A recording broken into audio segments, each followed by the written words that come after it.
we ended up with this nice little 1937 built home.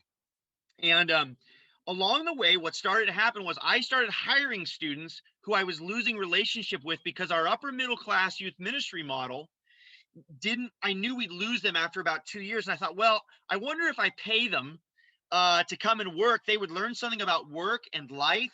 And we could actually talk about what they're really going through in ways that we can't get to at youth group. And I worked jobs growing up from the age of 9 onward, and value work inherently. And I thought, well, that'd be kind of cool.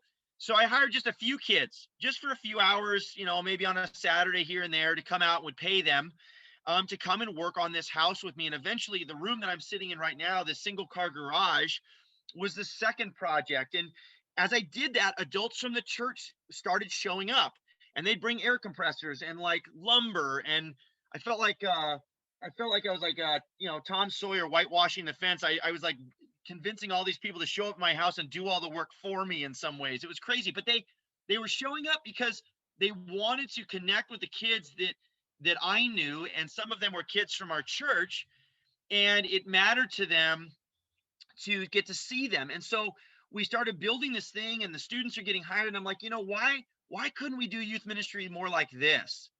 What would it look like to do youth ministry in this kind of way? And I felt like we were getting in kind of better, conversations and things. And I just thought, man, it would be so much more compelling to do it like this. And it's kind of what I grew up with work service projects, and that's what it felt like, was an extended work service project. And what I didn't know at the time was I was breaking employment law. And I was like, man, I better go figure this out. So I went off and read teenage employment law in Washington State for a couple months and realized I couldn't do construction with teenagers. There was no way.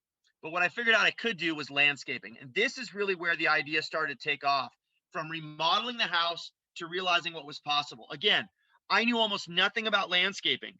I had mowed my own lawns growing up, but really didn't know the first thing about fertilizing a lawn or anything else, but decided to build a landscaping company.